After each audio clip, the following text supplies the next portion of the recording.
Hello everyone, welcome to learn Abhi. I am Shivani Chauhan. Class 8 SSC का ये previous year का paper है। आप इसको एज अ सैम्पल पेपर भी कंसिडर कर सकते हैं। बहुत इंपॉर्टेंट होने वाला है आपके एग्ज़ाम के लिए। सबसे पहले जो एमसीक्यू वाला पोर्शन है उसमें हमसे पूछा गया है, when soldiers as a group disobey their officers in the army then it is called a mutiny. तो उसको म्यूटिनी कहा जाता है जब जो सिपाही हैं वो अपने ऑफिसर्स की अगर बात मानने से मना कर दे आर्मी में, तो उसको म्यूटिनी बोला जाता है, विद्रोह बोला जाता है। नेक्स्ट क्वेश्चन है, who translated an old Buddhist text that was critical of caste. तो कास्ट के बारे में जो बुराई करने वाला एक पुराना बुद्धिस्ट टेक्स्ट है वो किसने ट्रांसलेट किया था? तो राजा राम मोहन रॉय ने किया था। नेक्स्ट क्वेश्चन है, followers of Brahmo Samaj started another one in Bombay in 1867। Name the Samaj that fought against social customs like child marriage and remarriage of widows. तो देखो ये काम किया था प्रार्थना समाज ने। बेसिकली ब्रह्मो समाज के फॉलोअर्स ने बॉम्बे में प्रार्थना समाज की स्थापना करी थी और वो विधवा पुनर्विवाह के बारे में बात करते थे और जो छोटी बच्चियां हैं जिनका विवाह कर दिया जाता है उसके खिलाफ उन्होंने बात की थी। नेक्स्ट क्वेश्चन है, a person who knows and studies several languages is known as. ऐसा पर्सन जो पढ़ता है और जो जानता है काफ़ी सारी भाषाओं को, उसको हम एक भाषाविद या फिर एक लिंग्विस्ट बोलते हैं। क्वेश्चन 5 है, which of the following is a human made resource. इनमें से कौन सा इंसान द्वारा बनाया गया रिसोर्स है? तो देखो मेडिसिन टू ट्रीट कैंसर, ये ह्यूमन मेड रिसोर्स है। बाकी सारे जो स्प्रिंग वाटर हैं या फिर ट्रॉपिकल फॉरेस्ट, ये सारे के सारे जो हैं वो नेचुरल रिसोर्सेज हैं। हाँ, क्वेश्चन 6 है, dash was one of the first company official to study Sanskrit. तो William Jones was the first company official to study Sanskrit. Next आता है, which of the company official मतलब पहला अंग्रेज जो था। Which of the following is not a factor of soil formation. तो समय लगता है सॉइल फॉर्मेशन में, ऑर्गेनिक मैटर लगता है। जो सॉइल का टेक्सचर है ना वो मतलब कैसा होगा, वो खुरदरा होगा, वो हमारे जो लोकेशन है उस पर डिपेंड करता है। क्वेश्चन नंबर 8 है, which is the highest court in India. तो हाईएस्ट कोर्ट तो देखो इंडिया में सुप्रीम कोर्ट है दिल्ली में। क्वेश्चन नंबर 9 है, what is the term used for 10-year-old child working in a industry. तो भाई अगर 10 साल का बच्चा काम करेगा तो उसको तो चाइल्ड लेबर ही कहा जाएगा। नेक्स्ट है, equity in the schooling facility available to all children is important respect of right to education. तो भाई सभी बच्चों को समान रूप से पढ़ने का अधिकार मिले, यही तो पढ़ाई का अधिकार है, राइट टू एजुकेशन है। क्वेश्चन 11 है, who out of the following are facing inequalities due to migration. तो माइग्रेशन यानी कि एक जगह से दूसरी जगह जाने की वजह से किनके साथ बहुत ज़्यादा भेदभाव हम देखते हैं? तो भाई विमेन, दलित, आदिवासी सबके साथ ये होता है। तो all of them correct answer हो जाएगा यहाँ पर। क्वेश्चन नंबर 12 है, tribals are often refer to as. Tribals को आदिवासी भी हम कहते हैं। क्वेश्चन 13 है, dash sector industries are owned managed and control by the state और सेंट्रल गवर्नमेंट। तो पब्लिक सेक्टर इंडस्ट्रीज जो हैं उसको स्टेट या फिर सेंटर मैनेज करते हैं, सरकारी इंडस्ट्री होती हैं। नेक्स्ट आता है सेक्शन बी। तो इसका क्वेश्चन 14 है, under what pretext did British annexed Awadh. यानी कि किस बहाने से अंग्रेज़ों ने अवध को हड़प लिया था, अवध पर कब्जा कर लिया था? तो मिस गवर्नमेंट ऑफ द नवाब, और इसको एनेक्सेशन की पॉलिसी फिर कहा गया।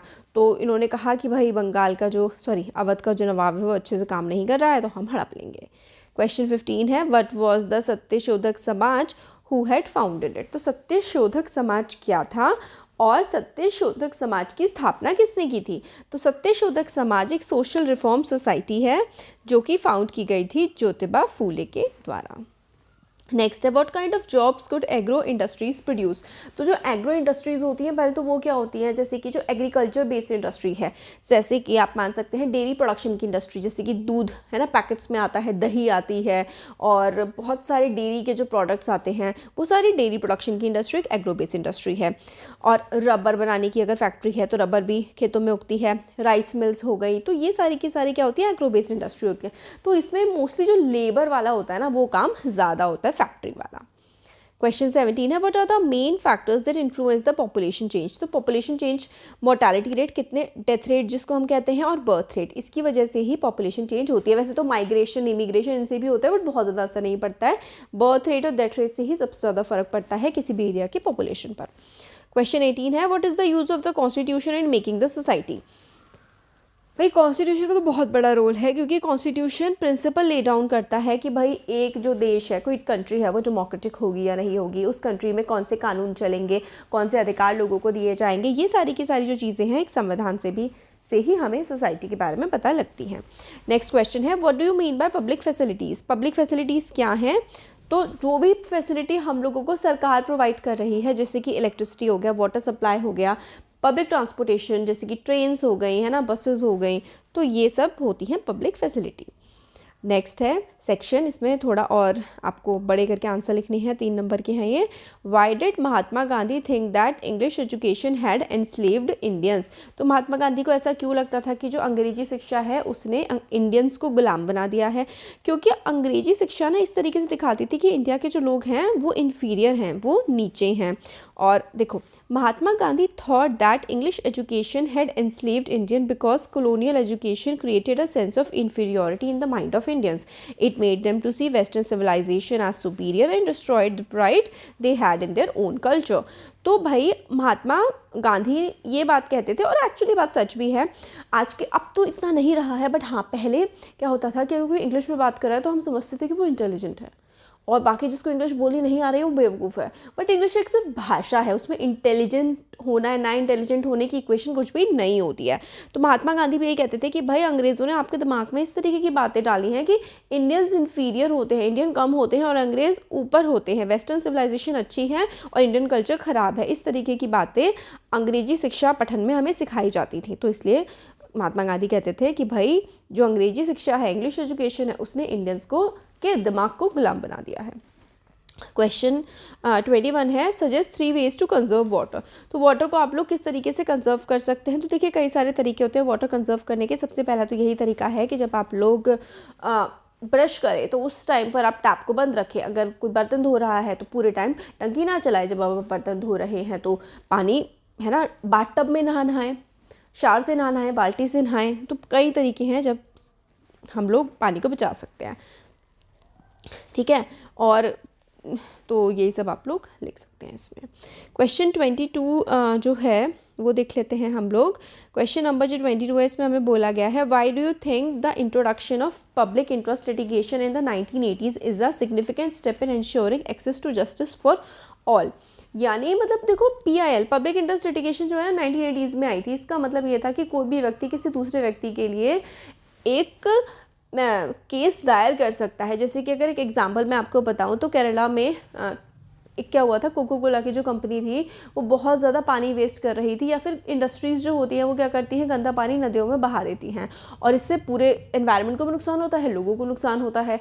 तो अगर ऐसा कुछ हो रहा है तो कोई भी जा कर के केस फाइल कर सकता है कोर्ट में कि भाई ये पूरे समाज के साथ, पूरी पब्लिक के साथ गलत हो रहा है। तो यही पब्लिक इंटरेस्ट लिटिगेशन होती है, जो कि एक नहीं बल्कि काफ़ी सारे लोगों को जस्टिस दिलाने के काम आती है। तो introduction of public interest litigation in 1980s is a significant step in ensuring access to justice for all because it also keeps in mind the interest of illiterate and poor who are not educated enough or afford to access the Indian legal system for justice against exploitation or violation of their basic human and fundamental right। तो भाई बहुत सारे लोग होते हैं जो अपने अधिकार खुद नहीं ले सकते हैं, या तो उनको इतनी जानकारी नहीं होती या फिर उनके पास इतना पैसा नहीं होता है। तो इसलिए कोई भी उनके इंटरेस्ट में PIL फाइल कर सकता है। तो काफ़ी इंपॉर्टेंट स्टेप था जुडिशरी का PIL को अलाउ करना। क्वेश्चन 23 है, do you think the victims of Bhopal gas tragedy got justice. देखो बिल्कुल उनको जस्टिस नहीं मिली है। अभी तक केस चल रहा है। जितने भी लोगों को मतलब उसमें मारे गए थे या फिर जो अपंग हो गए थे उनको कोई भी नहीं नौकरी प्रोवाइड करी गई है सरकार उस कंपनी की तरफ से, जो यूनियन कार्बाइड वाली कंपनी थी, और उसका जो मालिक है वो आराम से US में रह रहा है। उस पर कोई भी कानूनी कार्रवाई नहीं हुई है, और मतलब बेसिकली आप कहें कि भोपाल गैस ट्रेजेडी के विक्टिम्स को न्याय नहीं मिला है। क्वेश्चन नंबर जो 24 है, according to this report how did people view Mahatma Gandhi, why do you think they felt that he was oppose to zamindar but not to government. तो ये जो रिपोर्ट है वही थे जिन्होंने प्रतापगढ़ में बेदखली रुकवाई थी। तो एक बार हम इसे पढ़ते हैं। CID की रिपोर्ट है जनवरी 1921 की। The currency which Mr. Gandhi's name has acquired even in the remotest village is astonishing। तो इसका मतलब ये है कि गांधी जी का जो नाम आ गया है ना, मतलब नाम फैल गया है गांव गांव तक, वो मतलब अचंभा करने वाला है। No one seems to know quite who or what he is, but it is an accepted fact that what he says is so and what he orders must be done। तो कई बार तो ऐसा होता है कि लोग उनको जानते तक नहीं है कि वो हैं कौन, बस लोगों के अंदर ये दिमाग में बात आ गई है कि बस गांधी जी जो कह रहे हैं वो तो हमें करना ही है। ही इज़ अ महात्मा और साधु, अ pandit, a Brahmin who lives at Allahabad, even a devta। The real power of his name is to be traced back to the idea that it was he who got Bedakli stopped in the Pratapgarh as a general rule। Gandhi is not thought of as being antagonistic to government but only to the zamindars। We are for Gandhi ji and the सरकार। तो मतलब लोगों को सिर्फ इतना पता था कि गांधी जी ने बेदखली रुकवा दी है। देखो बेदखली क्या होता था ना, अंग्रेज क्या करते थे, जैसे एक पीस ऑफ लैंड है, कहते थे लगान दो, और इतना हाई लगान होता था, कई बार तो 90% तक जो अर्निंग होती थी वो लेते थे। कई बार अगर फसल उगी ही नहीं है, सूखा पड़ गया है, तो भी कहते थे लगान दो, तो लोग नहीं दे पाते थे तो फिर उनको उनकी ही ज़मीन से बेदखल कर दिया जाता था, निकाल दिया जाता था। यही होता था बेदखली। तो बेदखली को रुकवा दिया था गांधी जी ने। तो जिन लोगों की मतलब जो इनकी ज़मीनें बच गई थी उनके लिए तो गांधी जी भगवान बन गए थे। और वो सोचते थे कि गांधी जी जो है वो ज़मींदार के खिलाफ है, उनको सरकार से मतलब नहीं था, उनको किसी चीज़ से मतलब नहीं था। लोगों को बस ये पता था कि गांधी जी की वजह से बेदखली रुकी है। तो हाँ, उनके लिए तो एक तरह से भगवान ही थे। तो यहाँ पे आपको आंसर भी मिल जाएगा। According to this report people's perception, यानी कि लोग क्या सोचते थे गांधी जी के बारे में कि भाई गांधी जी तो मसीहा हैं, as someone who could help them overcome their misery and poverty. वो गांधी जी के बारे में सोचते थे कि गांधी जी तो ऐसे कोई इंसान है जो उनकी गरीबी को, अन्याय को, सबको दूर कर सकते हैं। At that time every class or common man in a country had developed their own interpretation of Swaraj for non-cooperation movement and Khilafat agitation। People at that time linked these movements to their local grievances। So for peasants, getting rid of high land taxes of zamindar was Swaraj, and they thought that Gandhi would help them to fight against ज़मींदार। तो भाई सबके लिए ना स्वराज का अलग अलग मतलब था। किसी के लिए था कि भाई उनको बहुत ज़्यादा हाई टैक्स ना देना पड़े, किसी के लिए था कि भाई उनको जंगलों में जाने दिया जाए। तो सबके लिए स्वराज का अलग अलग मतलब था, कोई एक्चुअली एक मतलब नहीं था सबके लिए स्वराज का। क्वेश्चन 25 है, why are resources distributed unequally over the earth. क्योंकि देखो टोपोग्राफी जो है ना दुनिया की वो अलग अलग है, कहीं पर पहाड़ है, कहीं पर पठार है, कहीं पर नदियाँ हैं, कहीं पर डेजर्ट है। इस वजह से दुनिया में मिनरल्स भी अलग अलग टाइप के होते हैं। तो distribution of resources such as land, water, minerals and wealth in general among matching geographic entities is referred to as a resource distribution.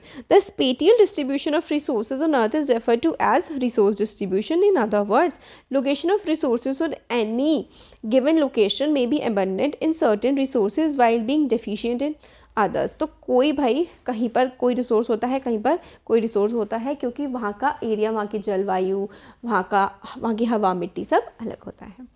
अब जो है वो हमारे पैसेज टाइप के जो क्वेश्चन होते हैं, सोर्स बेस्ड क्वेश्चन, वो हम लोग देख लेते हैं। तो यहाँ पे वैसे मैंने आंसर्स पहले ही मार्क कर दीजिए। चलिए हिंदी में पढ़ते हैं इसको। आदिवासी शब्द मूल निवासियों को संदर्भित करता है। आदिवासी वे समुदाय हैं जो वनों के निकट रहते थे और अक्सर मतलब वनों में रहा करते थे।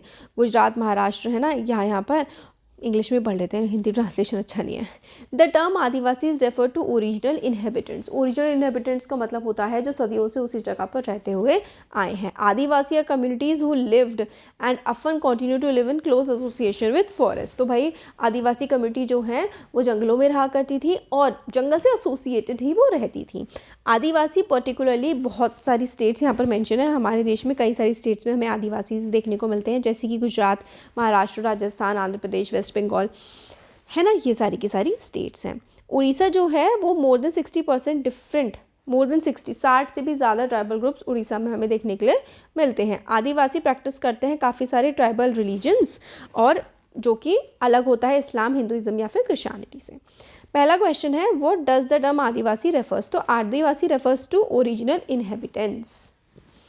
Where does they often live. तो वहाँ पर वो लोग कहाँ पर रहते हैं ज़्यादातर, in close association with forest. In which states they commonly found, तो भाई ये बहुत सारी स्टेट्स हैं, कोई सी भी स्टेट का नाम आप लोग मेंशन कर सकते हैं। What kind of religion they practice, तो different kind of tribal religion होते हैं जो कि इस्लाम, हिंदुइज्म और क्रिश्चियनिटी से काफ़ी अलग हैं। तो इस तरीके से आप आंसर ढूंढ के लिख सकते हैं। नेक्स्ट देखिए क्वेश्चन जो है पॉपुलेशन डेंसिटी क्या है, तो number of people living in a unit area of earth surface is called population density. तो कितने एरिया में कितने लोग रह रहे हैं वही पॉपुलेशन डेंसिटी होती है किसी भी एरिया की।